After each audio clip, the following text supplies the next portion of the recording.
Stop messing around, stop fooling around, stop delaying, stop procrastinating. Get up, get out, get it done. Everything is possible, nothing is a problem, and anything can be overcome. I just get my ass up out of bed, I get my shit together, and I get out and I start the fight. And that will transform you from a mere mortal into a superhuman being. I've never, ever, ever met anybody who told me that they got rich watching their IRA or their 401k.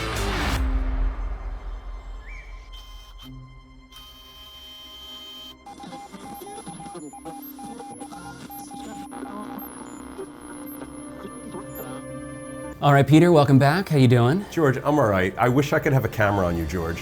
One day we'll have, 3 People cameras. need to see what I see.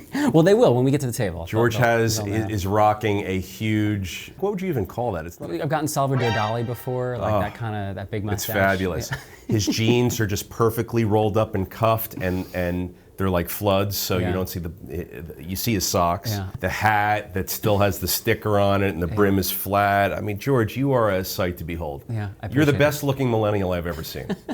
I appreciate that. You do it really well. Yeah, thank you so much. I appreciate I know some millennials who don't do it well. Yeah. You do it really well. I know my wife loves me and loves all my looks except for the mustache. So She loves all your looks. Yeah, this will not last for very long. Oh, so you've done this for us. Yeah, I've done this for the audience. So this is I'm going to make sure that when we go to the table later that we get a shot of you. We highlight it. The world needs to see you. Yeah, I agree.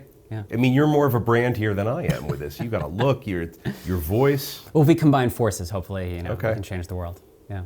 Cool. Right. I feel like you've got Corbett's Couloir or something in front of me. What is this? I just searched most insane ski line, and this is what came up. So let's see what it is. 3, 2, 1. Oh, and there's nowhere for him to go. So he's just gaining a huge amount of speed in a crevice. I can't even see him right now. That's insane. And he's out the other side. Oh my gosh. Oh, he's got a helmet cam. Look at this. Yeah, this is where it's scary. You are absolutely nuts. No. Oh. I don't know. That's above my pay grade, man. Yeah. I would not. Now this part where it opens up is beautiful. I would do that. Yeah. But that cravat, like I'd be afraid my ski tips would hit the side. Look. So this is a great one, George, because this skier goes in to a tunnel, a crevasse in rock where the light dims and he doesn't know where he is. It gets really narrow, but he comes out the other side. And when he comes out the other side, it opens up. It's big, bright, sunny, airy, open space. There's safety, there's comfort, because he's not in a tight little space where he can die. So I sort of feel like that's what life is and that's what business is. Like, you got to go through the dark tunnels and you got to go to those dark places, but know you're going to come out the other side. And when you come out the other side, that's where the good stuff is. That's where the bright sun is. That's where the fresh snow is, the soft, big, wide open space. It's comfortable, it's fun. The smile goes ear to ear and you start screaming Yahoo. And I'm glad that you put this video up because it's a very easy parallel for me to draw between skiing an extreme line like this and life and business and relationships. Look, you gotta know what you're good at, you gotta push through, you gotta enter those dark places, and you're gonna come out the other side if you've got the skills and the strength and the confidence, but you need everything or else you're just gonna die, metaphorically speaking. But here, look, this guy or person, whoever it is skiing, is a great skier. They're taking a great risk. They've got great skill. It's all part of the recipe. It's all part of the formula. I would never do that because I don't think I would come out the other side on that. But I'll tell you what, in business, I'm taking calculated risks all the time. And that's what one of the things is that separates successful people from unsuccessful people and the winners from the losers. People that can take the calculated risks based on their strength, their knowledge, their experience. They know they're going to come out the other side. This next one is Bradley. Look at the people that are crushing it in sales. They're not worried about what a customer might think of them. They know it's a numbers game. They know it's a process. Well, they sales got is a thick numbers skin. game. Because guess what, That's right. folks? Just remember, you're getting paid whether they say yes or no. All That's you're doing right. is lowering the average. That's if I got to right. talk to 10 people to make $1,000, I made $100. All right, stop it right now. I can't even take it anymore. I'm going to tell you. So I like Bradley. Yeah. I mean, I'd love to be face to face with him because sometimes he does funny things and says funny things, and I want to call him on it. But look, he's right about sales. Life, sales, business, it's not all yeses all the time. You have to take the no's with the yeses, and the no's lead to other things. Yeah. The rejection leads to other things. And in this case, if you're a salesperson, it may lower your average revenue per sales call or per phone call, but that's okay. Everything in life is about numbers. Nobody bats 1,000. If you have 100 products to sell, it may take you 200 or 300 phone calls to sell through the 100 products. Grow a tough skin, get through with it, move on to the next one. If you get a no, plow through it and make the next call. If you've got a great product, you're going to be confident in what you're selling. You're selling yourself, you're selling your product. I mean, I like this guy. He knows how to sell really, really well. He does say some funny stuff sometimes, though. I hear that. All right, well, we got plenty to talk about at the table, so want to head over there? Let's go to the table. Bring your mustache over there. I want to get a picture of you. I will.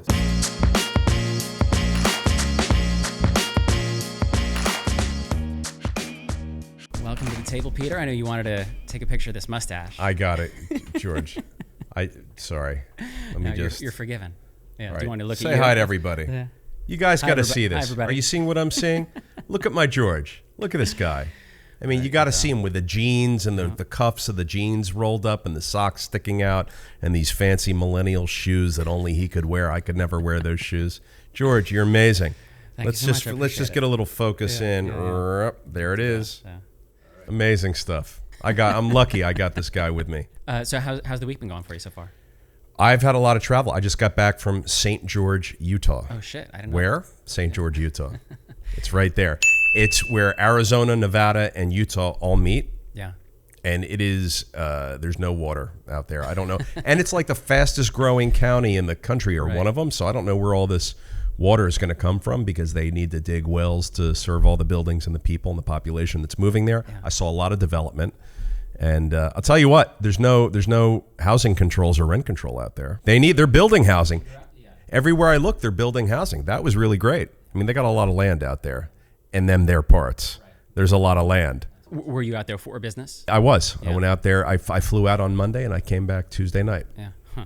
Went to go chase a deal, an opportunity. Oh, wow. Look, you got to show up. Yeah. I could have been like, oh, it's a Monday. I've got all sorts of things scheduled, because I book far out, and it's like for me to move anything is just impossible. Yeah. And I could have said, oh, I can't come, but like you have to show up. Early bird gets the worm, and if the early bird is a late bird, at least he's late and he's there. You got to show up. Yeah.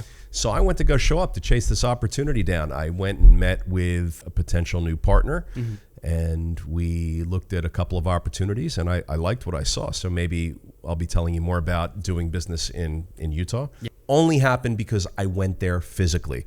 So in today's world where everyone's like, oh, I'll Zoom, I'll FaceTime, I'll just call. Can we schedule a call? I could never have scheduled this call. If you want to chase opportunities and increase your odds in getting deals and opportunities, and you got to show up, George. Not sometimes, all the time. All the time. Yeah. There's no substitute. That's why I think all these offices and companies that are like amending their work policies to allow for partial work from home during the week, I think all that's going to be short-lived. Because I think these companies, look, you got to have people show up. Some companies you can work remote. Come on. Like you, I see once a week. Right. So, it's highly contingent on the industry. But there's like 16 jobs where you can work remote. The other 9,037,000 jobs that are out there, you got to show up. You got to be face-to-face and present wherever the business is. At this point in your career, do you find that deals come to you more often than you go to them, or is it a little bit of both? It's a little bit of both, man. Yeah. I mean, I thankfully I get the call first, I hope, in a lot of cases. I mean, I was the first one to get the call on this. Yeah. But I could have said, oh, thanks for the call, let's talk about it. Or I said, thanks for the call, I'll be there on Monday, which is what I did. And that made all the difference. And look, if that's what it takes, it's a plane ride. So if that's what it takes, and quite honestly, I sort of like the 5 hours by myself, quiet, where I can like read or maybe nap or like work on something, because like I never have 5 hours, like a block of 5 hours where I'm just like not booked doing anything. So secretly I like that. But look, you got to go. So don't be afraid to get in a car and drive, or get in a plane and fly, whatever it takes, right? Yeah. Whatever it takes. Yeah. Entrepreneurs, whatever it takes. Yeah. Whatever it takes, do it. You're not in the make excuses business. You're in the do whatever it takes business. Come on. What are we talking about here? Another T-shirt. Or like my daughter will say, what are we talking about here? Does your daughter actually talk like that? There's a place in Brooklyn called Vinny's Lunchbox. Yeah, I know. Put it up right here. Yeah. You know Vinny's Lunchbox. I do, yeah. So and they're great, and they've got a great social media account. Go follow Vinny's Lunchbox. But they're like, hey, welcome to Vinny's Lunchbox. On Tuesdays, we do roast pork. And on Wednesdays, we do roast beef. It's dripping and wet like your mother. Amazing. My daughter's now a fan of Vinny's Lunchbox, and she speaks like a Brooklynite eating at Vinny's Lunchbox. We're going to have her on the show do that at some point. She'll say, what are we doing here? What are we doing? I'm watching paint dry, Daddy. She'll be like, Daddy, let's go. We're going to the shore? What are we doing? It's great. I got to get her on to do that for you guys. That's fantastic. You mentioned driving cross country or flying cross country. You and I were talking earlier about VW with like the whole manufacturing. I didn't drive across the country in a VW. No, I know you didn't. I digress. Go ahead. I know you didn't. Please continue. No, just that, for one thing, I didn't know, I read this in this Wall Street Journal, I think, that China is 40% of Volkswagen's market, which is crazy. Like, that's huge. And so they're trying to shift away and become less, susceptible to either supply chain issues or dependencies. Everybody on is. Markets. Yeah. I was wondering, have you felt that in your own industry? Do you feel like that's going to be increasing in the future? I took note on deglobalization back when Brexit started happening. Because it was really apparent to me. That was the same time that Trump was peaking here. And Brexit was happening over in the UK, and there was a real sense that people didn't want to be part of this globalized web, and they wanted to be their own country, their own people. They wanted their own identity. They want to do business internally with themselves. They'll have whatever trade they have, but they don't want to be dependent on or subject to anybody else or any other country outside of their own borders. I really got the sense of that several years ago. And now with what's happening, you're saying VW is retooling for a deglobalized world. Look, globalization started back in the Reagan era when the agenda was set where all the countries would get, you have NATO, you've got NAFTA, you've got all these different things that are weaving these countries together.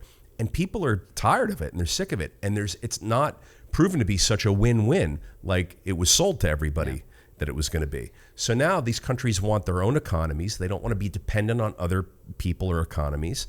They want strength from within. They don't want to have to rely on someone else to give them food. They don't want to have to rely on someone else to give them semiconductors. They don't want to rely on anybody for anything.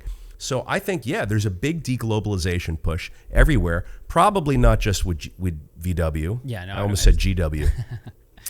But funny enough, GW is like the globalization university of the planet. I mean, it's like the United Colors of Benetton at GW in Washington, D.C. I know that because I went to school in Washington, D.C. and was friends with all those people. Yeah. But no, VW, I think it's just one of the many that are retooling how they operate in a world where they don't want to be dependent on other countries. So VW, based in Germany, they get all of their power and their oil and their fuel from Russia. Right. Electricity's up 500%, fuel's up $1 billion, whatever. Fuel's up in Europe right now. I didn't look in the past day or two because I was in St. George, Utah. Yeah, something like 6 times higher than it was a year ago. But they don't want to have to rely on these other countries for these essential things. Semiconductors is a big one. What are we going to do? What is Germany going to do in all these countries? They're going to build their own factories. Yeah. They're going to retrain their workforce. I mean, this is the beginning of all of this stuff. In the United States, George, we've essentially done away with manufacturing over the past 40 years. Yeah. We excel in services. We export culture, financial services. We buy everything that we need from these other countries. I mean, there's going to be a big push here in our country for a less reliance. We hear it every day talking about how reliant are we on fuel and fracking and gas and all this stuff. Like, we have enough resources here. We should be building factories, training workforce, and creating our own infrastructure here without the need for other people to help us or sell us. Yeah, I think the big push for globalization, way back when, was free trade stops war. That was the slogan, and now we're looking at a situation. Does it? Russia, Does free trade stop war? Well, we're looking at Russia and Let's Ukraine. take a poll. Yeah.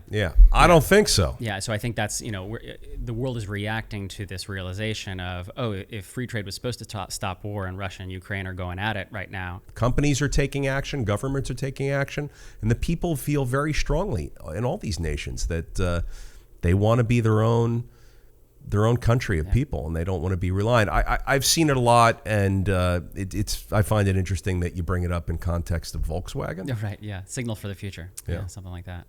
Yeah, you mentioned the shortage of oil, which is rampant right now. This is a phrase that I had not heard before. I'm What's sure the you've heard phrase? it. Demand destruction. Have you heard this before? Demand destruction. Yeah, I have. I have heard it. It's a business phrase. Yeah. So When prices get too high, the consumers say, fuck it, and they just stop buying. They stop consuming.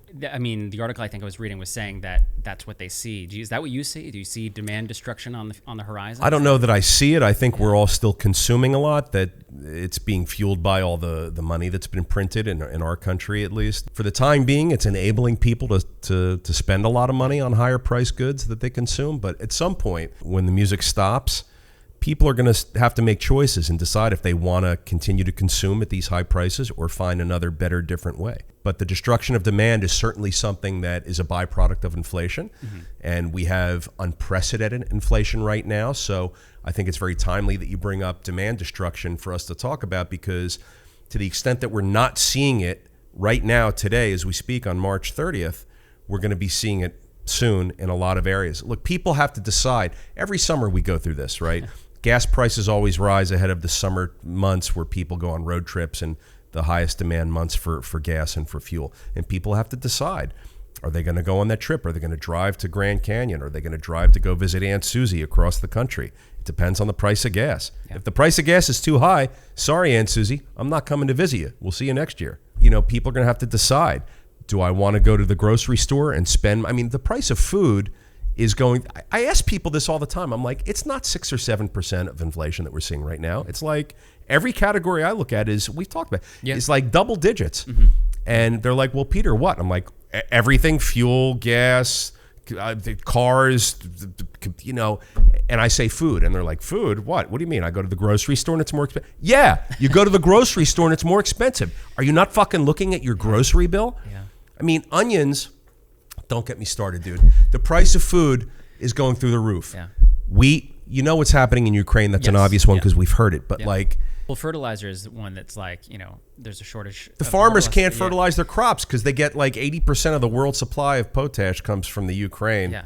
So that doesn't even affect, you know, just Eastern Europe. That's all across the board. All of the Europe. contracts that the big farmers had, you know, they do annual contracts. So it's sometimes 2 years, they go 2 years out with their contracts. So all of these contracts that are now expiring, they have to get renewed and prices are going to adjust. So you've started to see a little bit of price increase and creep at the grocery store. You're going to see big price increases at the grocery store. I don't know who doesn't notice this. I've said it, must have been to like 20 people over the last couple of months. Oh my God, food prices. They're like, what, really? Yeah, like pay attention. Like people aren't paying attention.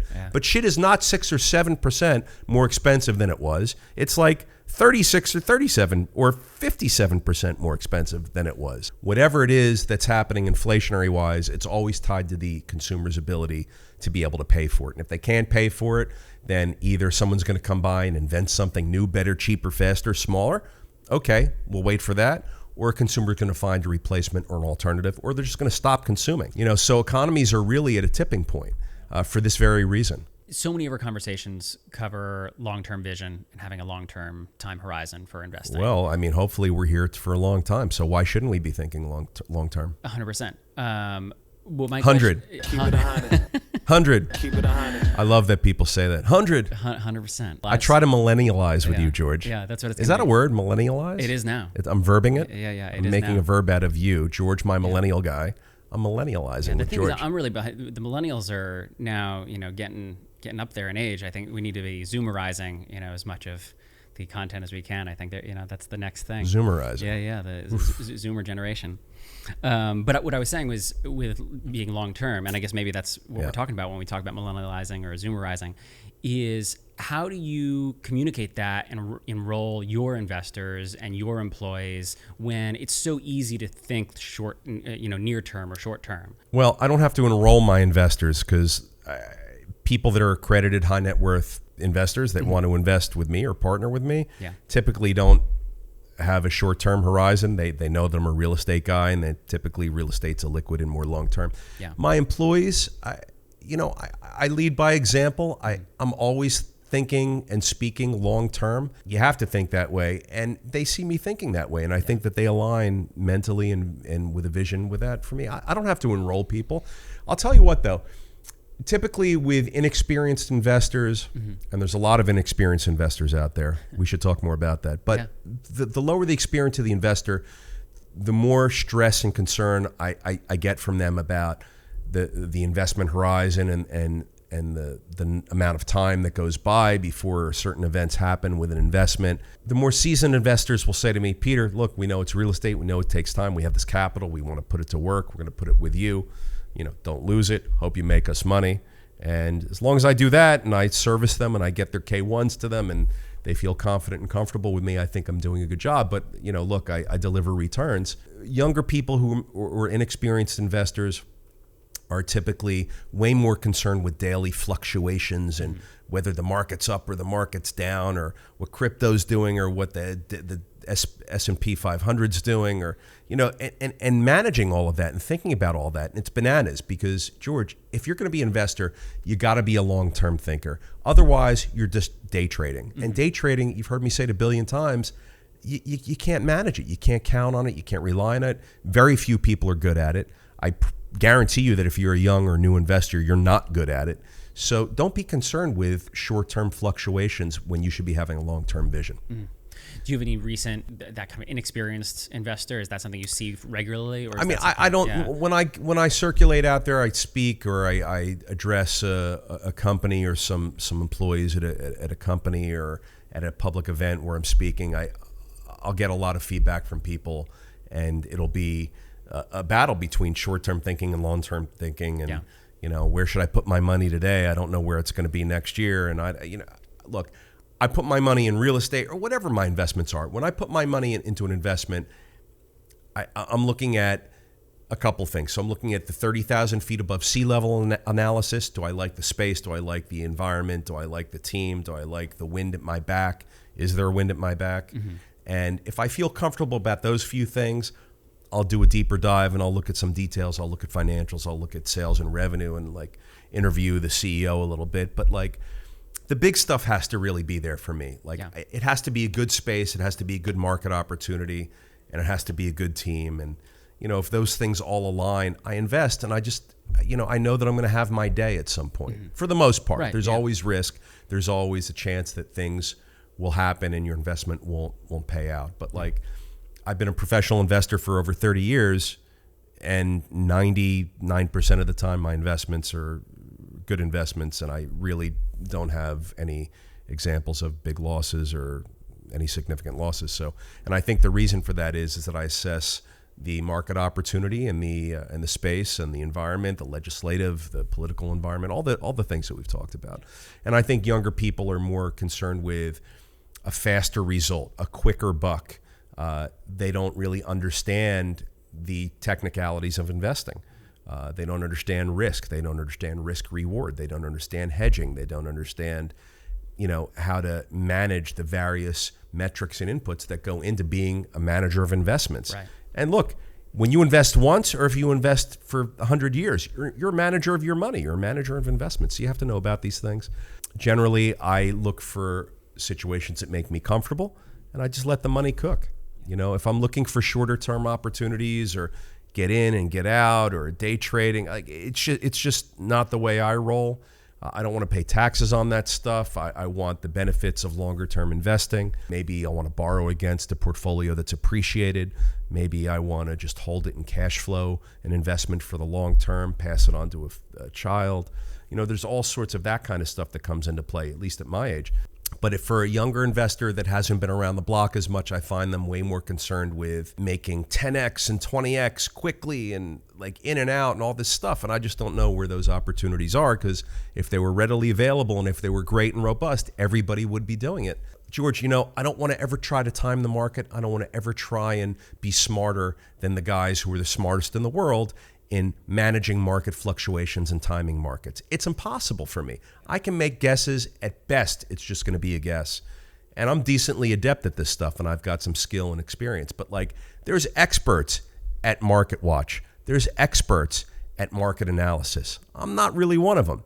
So if they can't do it with 100% certainty, I certainly can't do it with 50% certainty. Right. And I don't think anybody who's young and inexperienced can do it with any kind of certainty either. Although I see them coming in and being like, I want to make money now. I want to make money. I got to make money now. And it's a marathon. It's not a sprint. It's macro management.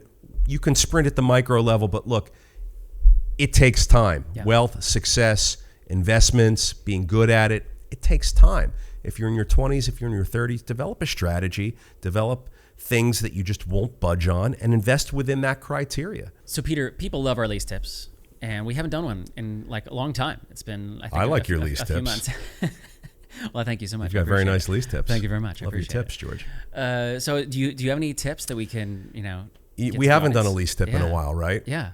All right, so I have to think of two. Okay. I thought of one before this interview, but I just thought of a second one Okay, right now. fantastic. So the first one is parking. So if you manage a multifamily building or even a commercial building, and you're leasing out space, and part of the lease is parking entitlement, consider making the parking component separate from the lease document for the physical space in the building.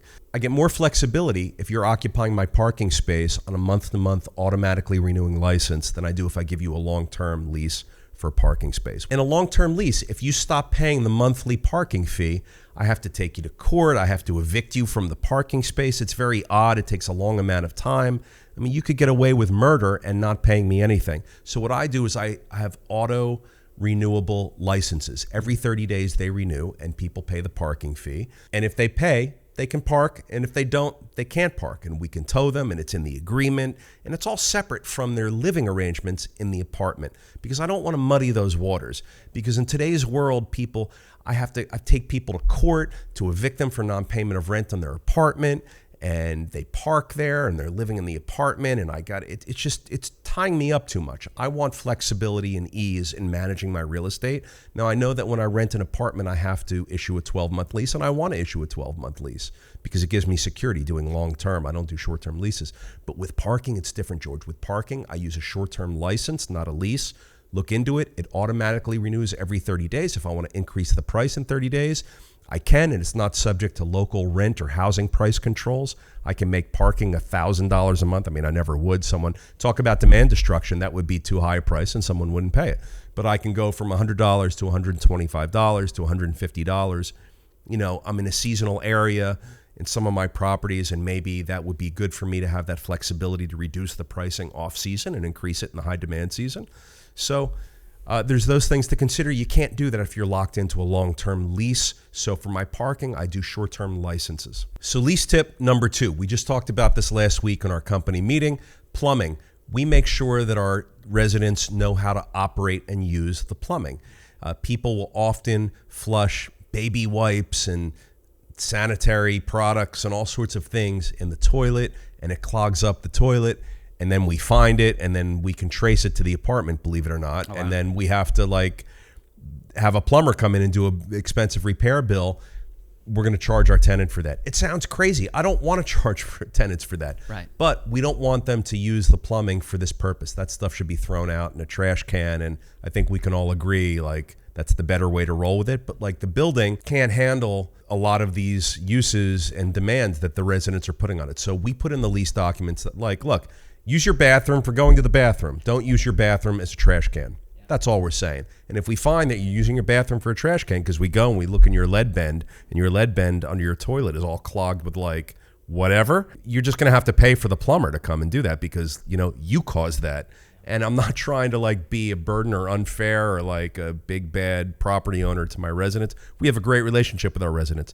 Occasionally, this will happen, and it's not a great thing. It's very expensive. We'll get a maintenance call saying, hey, my toilet won't flush, my shower won't drain or something like that. We're like, well, why? Because our building's very well maintained and no one else is having that problem. So we can isolate it to the unit in question that's making the complaint, and we can find that when we go inside the plumbing, there's just all sorts of stuff that shouldn't be in the plumbing. It's in the plumbing. We get rid of it, and we might have to charge them for it if it happens again. Yeah, training better tenants. When we first started discussing underwriting, very first thing in the podcast, I think it was the 3rd episode, we talked about underwriting. Daily cash flow number 3? Yeah. No, that was a long time ago.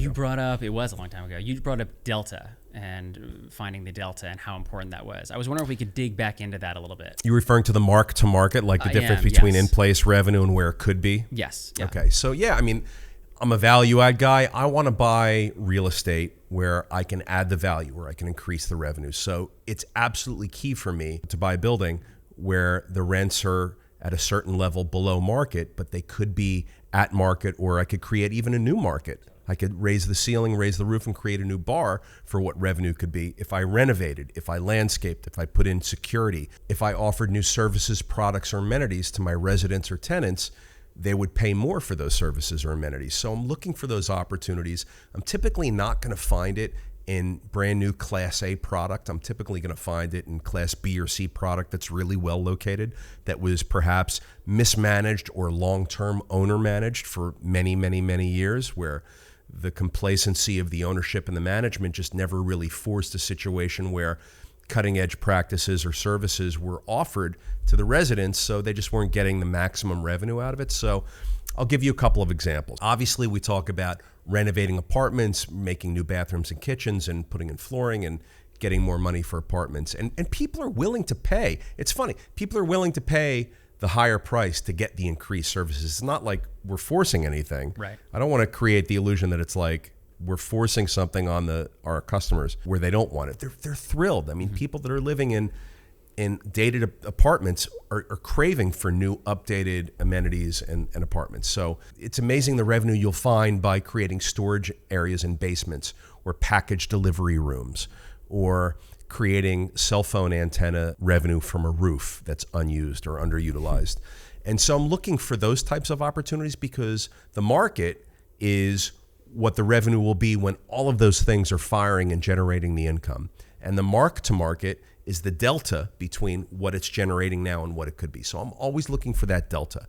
I want to be buying buildings that have a big, wide, fat delta, where the revenue's down here and the mark to market's up here, and I'm going to enjoy all of this revenue appreciation. Sometimes it can just be management efficiencies that create the revenue increase. Just by a new manager coming in and running the property differently and better than the old guy was doing, that could itself create some mark-to-market revenue. Yeah. So I'm always looking for value add. I'm not going to find it with new construction, Class A, beautiful, shiny new properties. I'm going to find it hidden under the rocks, hiding somewhere in older properties, Class B properties, Class C properties, but well-located properties. And that's why I keep looking for that stuff, because that's where I make the money. I don't make money buying a Class A property that's already maxed out and marked to market. I want to buy a Class B or C property that hasn't yet been marked to market. I want to be the marker. I want to mark that guy to market. Right. So I keep turning over stones looking for those hidden gems. You guys should try that too. Yeah. Find the hidden gems. Is that the answer you were looking for? That was the answer I was looking for. That's perfect. Just want to make sure. Yeah, I love that. I was listening to this interview with Mark Zuckerberg this week. I think they did it last week on Tim Ferriss' show. And he was saying how at Meta, he is always trying to push the company in a direction that makes everyone else a little bit uncomfortable. That it seems like if you looked at it from the outside, Okay. like maybe that's too risky. I deploy a similar tactic in my leasing department. Yeah, that's what I was curious. I mean, real estate and tech is pretty different, but do you have kind of overlap that you kind of... Here's what I tell our leasing manager. He's saying, Peter, I have a new apartment. It's just coming online after we renovated it. We're going to price it at $1,700. And I'll say, how do you feel about it? Oh, I can rent that all day at $1,700. I said, what about $2,000? No. Hell no. You're never going to get $2,000. What about $1,900? He'll go, and that's when I know I got the right number. Right. Because if it's too easy for him to rent it, we're leaving money on the table. Mm-hmm. If he says, hell no, not in a million years, but he says it without hesitating in a fraction of a millisecond, I know, all right, I've gone too far.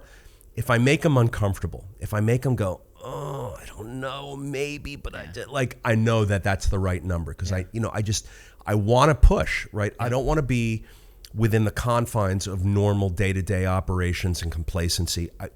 As an entrepreneur, we want to push. Yeah. Like, the achievement comes from widening the boundaries. The success comes from reaching new heights. You only reach the new heights if you reach for the new heights. Right. So I want to be reaching for those heights. So in this one example with my leasing team, I tell them, push until you feel uncomfortable in your gut. And the moment you feel uncomfortable, that's the right price. And, a lot of people in our industry pay a lot of money for AI and for software to tell them what the prices of their apartments should be. I've never liked any of that stuff. I've always outperformed those algorithms. And the way I've been able to do it is by what I've just shared with you guys, is that feeling in the gut when you're not sure, but you're sort of sure, but you're not really, you have a little bit of curiosity about it and you're not confident. and you go anyway, that's when you push the boundaries, and that's when you really achieve a lot of the success, at least in leasing. And I can name a lot of other examples too, but I know what Zuckerberg's trying to say. You don't get anywhere. If you just do the same thing over and over again, you just never get anywhere. It's like that skier we watched in the reaction room, where the skier was going through a narrow, dark crevasse in a mountain. And he could die or he could come out the other side, but he had to go. I mean, business is like that. That's what I was trying to tell you before, George. Business is like that. Like, you're going to achieve the good stuff on the other side of the risk, of the uncertainty, but you have to have the confidence to embark on that. And, you know, sometimes people say, oh, it's too risky, I'm not going to do that. Or sometimes people say, oh, you know, like, what do you think? But as a leader, if you're an entrepreneur, if you're running a company, you have to be comfortable with making those decisions. If you just repeat the same old thing day in and day out, month after month after month, I mean, snoozeville. You may generate some revenue, but eventually your competition's going to catch up with you, and you're going to have to pivot and retool anyway. I'm constantly retooling. Zuckerberg, it sounds to me like what you're saying is he's retooling every day at Meta. I didn't hear that podcast, but I sort of get that. You know, I don't want to be comfortable. I want to be on the verge of uncomfortable, because that's where all the magic happens, you know? Yeah. Follow the fear. You mentioned Miami to me. This finding human remains, I believe, is the well, the headline. There's a big development. I mean, you could read about it. There's a big development down there on Ocean Boulevard in Miami, and they paid over $100 million for the property, and they paid that money like years ago, not even like last year or the year before, but like, you know, 6, 7, 8 years ago. Yeah. And they're putting up this incredible world-class building, which I love. And I love that about Miami, because that strip on Ocean Boulevard is so awesome with all the architecture and the sexy buildings. And I love that. So they're putting up this building. They've got the site cleared away. They started doing their excavating to pour a foundation. They find prehistoric human remains and evidence of an ancient civilization at the site. The government comes in, stops work. You know, the Fed, the state, the county, everyone's there twiddling around. They're, you know, and the developer with all this money, bank loans, staff, contracts with contractors and engineers, and like, it's probably a couple $100,000 a day. Right. I don't know what it costs. Taxes, insurance. It's got to be a lot. It's not cheap. Just let's agree on that. Every day that goes by, it's just a fortune going out the door because they're not building yet. And in this business, you got to get going. You got to build. You got to get up. You got to make it safe. You got to complete it. I mean, that's if you linger and you flap in the breeze because you have a stop work order from 18 different regulatory bodies. It's not good. So they find these human remains. No work is going on. It's like, holy shit, what do you do now? You know, you have to have the experience to get through that because things like that happen. I mean, who would ever think that prehistoric human remains would be found on your little site? I mean, this was a big site. Yeah, in Miami. But it can happen anywhere, you know, and they'll come shut you down. You got to be ready to pivot and deal with that stuff. You have to have the skill set and the personality skills to like bob and weave and like deal with these people writing you the stop work orders. You have to have the attorneys and know how to, I mean, there's a whole language going on here that people don't realize is being spoken. It's an issue. I would not want to be that developer that gets shut down on it sounds to me probably like $1 billion project. Yeah. You know, if he bought just the dirt for over $100 million, I'm sure he's going to build for $500 million and probably sell out for 2x that. So, that's super crazy. You know, there's a lot that goes into it. People don't realize, you know, and the other thing about it's interesting, Miami, is that, you know, we had this horrible thing that happened this past year where the condominium building collapsed. Yes. Yeah. And now you've got human remains showing up on a job site. They're shutting down the job site. You've got all sorts of regulations coming in. They're trying to get their hands around it. They don't want more construction collapses. They don't want more lack of oversight. I mean, it's crazy. In New York City, there's a prominent rental building in the financial district. It's like 50 stories tall. Beautiful building, high-end, expensive to live there. Yeah. The elevators haven't worked in months. Right? So imagine you live on anything over the, I don't know, 3rd floor and you have to walk up and walk down. Or imagine if you're disabled or if you're elderly or if you're just like, don't feel like walking, I don't know, 48 flights of stairs. Yeah. You know, like the elevator should work. Yeah. Here's what I found was funny, right? So you've got I bring this up because we're talking about like the risk Right, of like, yeah. like people think like, oh, owning property, owning buildings, it's like, it's Super great. safe. Let's go run and do it. And like everyone's making money. Oh, really? Everyone's making money? Here's what's going to happen in New York. All the tenants are going to go on rent strike because the elevators don't work and emergency management can't get into the building. God forbid someone has a heart attack or there's a fire. I mean, holy shit. Can you imagine the lawsuits there? Terrifying. Speaking of lawsuits, that's what the tenants should do. They should just file a lawsuit and force the property owners to figure it out. They're saying, oh, it's Con Edison's problem. Con Edison's saying, oh, no, it's the bad elevator equipment. The elevator company's saying, oh, no, it's the managers. But I don't know. Meanwhile, the residents don't have an elevator. And like these poor people, I mean, look, it's a high-end building. They have money. I'm not saying woe is me for them. But like, who wants to live, regardless of the price point, who wants to live in a place where you can't get to your apartment or get downstairs, or you don't go out to dinner, or you don't go visit your family because you just don't want to walk the stairs, or you can't walk the stairs? Yeah. So they should just start a lawsuit. I'm not an advocate for litigation, but in this case, someone needs to start a lawsuit and push things along because it's ridiculous what I've heard is happening. Yeah. Everyone's pointing their finger at everybody else. But it's not so easy. It's not so easy, George. Yeah. People think, oh, it's just so easy. You collect rent. Well, look, I wouldn't want to be the owner of that building. I wouldn't want to be the owner or developer of that property in Miami. I wouldn't have wanted to be an owner in that unfortunate, horrible story where the building collapsed. I mean, stuff can happen. Mm-hmm. And it's not always without risk. In fact, it carries a lot of risk being in real estate, developing especially. And people think it's easy. And I see a lot of these younger people very excited to get into the business. They want to go do deals and they want to get under contract and buy buildings. And people don't know what they're talking about. And they're raising money to go build or to go buy apartment buildings or to go buy whatever. And they haven't been beaten up behind a dumpster on a rainy Tuesday night by a huge guy with a baseball bat yet. And until that happens, you know, you got to cut your teeth. You got to get experience. I got a call. A buddy of mine down in Florida called me last week and said, Peter, I just got approached by these two sponsors that are going out with this deal. They got a building locked up. It's in your neck of the woods. They're saying that there's some deed restriction on it. It's going to be expiring soon. And once that deed restriction expires, they can renovate the whole building and get, 10 times the rent. And I'm like, oh, I'll look into it for you. So I spoke to the guys, and these were nice enough guys.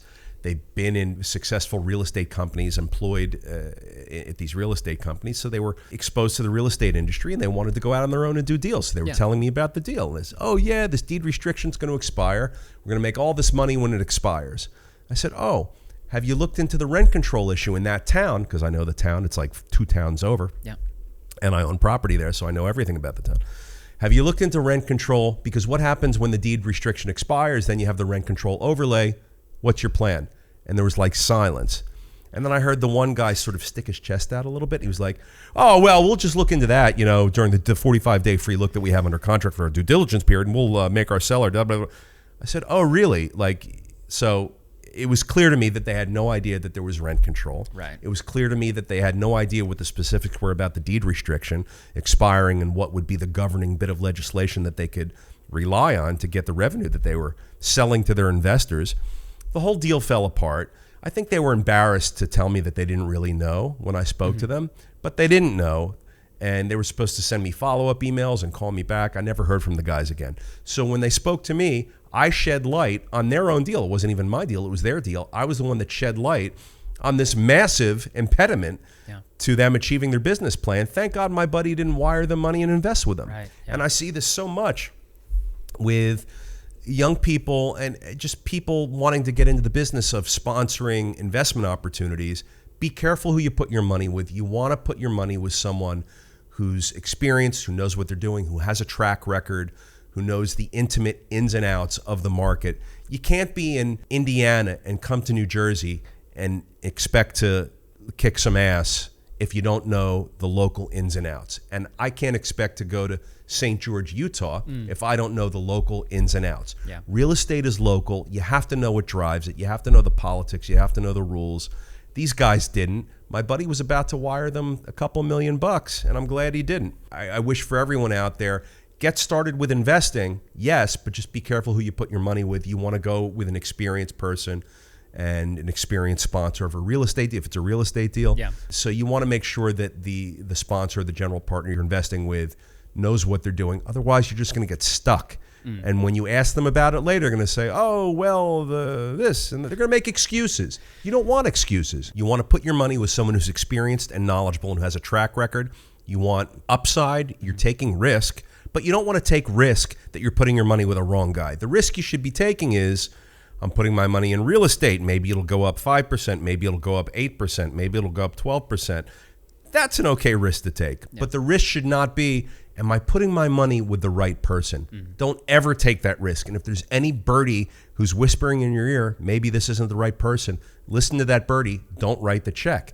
Get comfortable with your sponsor. Get comfortable with the person who you're investing with, always 100% of the time, because that will make you not sleep at night. George, I got to sleep at night. I want my investors to sleep at night. They all sleep very comfortably, and so do I, because we know each other. And I'm experienced. This isn't my first rodeo. My buddy was about to wire them $2 million. Man. You know, it was going to be a problem. Yeah. There's this myth going on that all you have to do is just buy an apartment building. People are overpaying. They're buying in the wrong political environments. They're buying the wrong stuff. They're paying the wrong price. I'm seeing it so much. Yeah. Stop it. Stop it. Everything's high and expensive and overvalued right now. Yeah, be careful. That should be a red flag right there. Be very, very, very careful. If you're going to go out on a limb and make a real estate investment, make sure you're making the right one. Yeah. People, place, property, price, they all got to be there. Anything else you want to touch on before we get into Q&A? Anything that you've I'm keeping up on politics more than ever today, and I am enjoying reading about this guy Caruso in Los Angeles who's going to make a run for the Grove guy, right? Yeah. Yeah. So I like this guy because he's first of all, he's a billionaire. That's not why I like him. That's separately I like him for that. But this guy has done well on his own. So he's not been with daddy's money 100%. Like, he's carved out his own way. He's a lawyer. He's been in politics on and off for a bunch of his career. And he's a real estate developer. So I like that he's a business guy. I like that he's a property guy, a real estate guy. I like that he's a lawyer.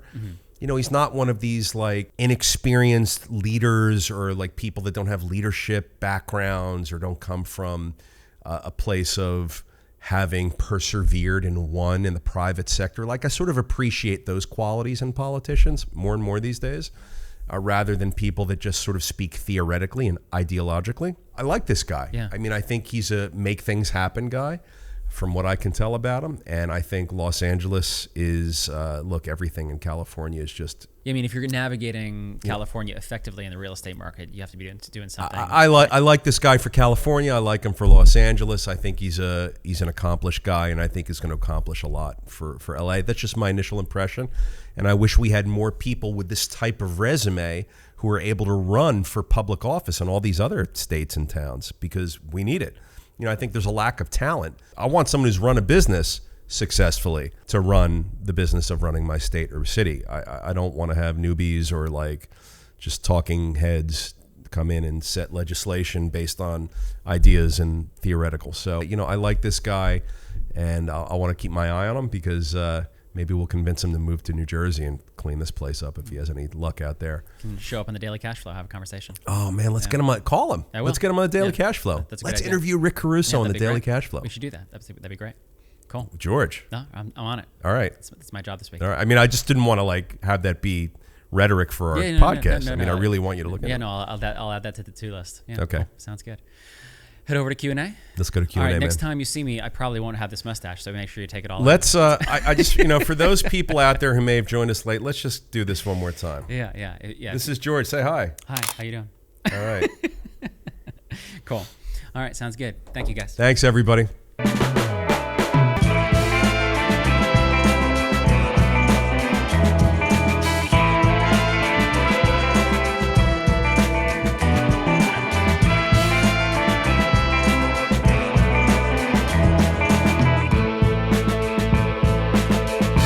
From Trisha Finley.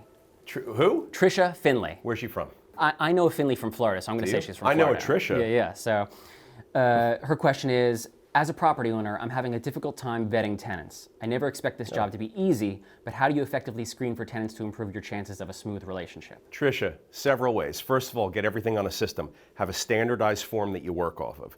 As a property owner reviewing applications, you're concerned with FICO scores, employment, previous landlord-tenant history, court records. You're concerned with verifying income, and you want your income to be in state. That way, if you have to go after it in a judgment situation, you're getting a judgment in your own state rather than redomesticating it to another state, which takes time and money, and your likelihood of collecting goes way down. Tricia, you also want to know if they have pets, if they smoke. I mean, you want to get them to assert, yes, no, I have a pet, I don't smoke. Make that something that they answer in writing in your application. Don't just ask them verbally and rely on that. You want them to assert it because you are relying on the information that they're giving to you in order for you to decide to issue them a lease for your real estate or not.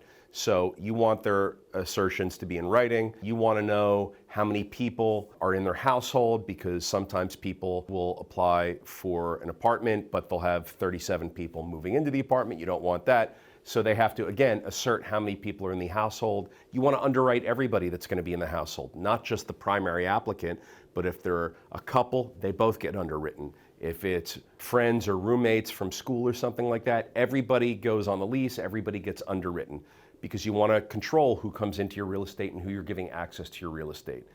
If parents are co-signing, you have to capture all the same FICO and income verification, all the other stuff from the parents or whoever the co-signer is. So have a system set up, make a form on a spreadsheet. You can also use any one of the landlord-tenant platforms that are out there now, Buildium, Appfolio, Yardi, the list goes on and on and on.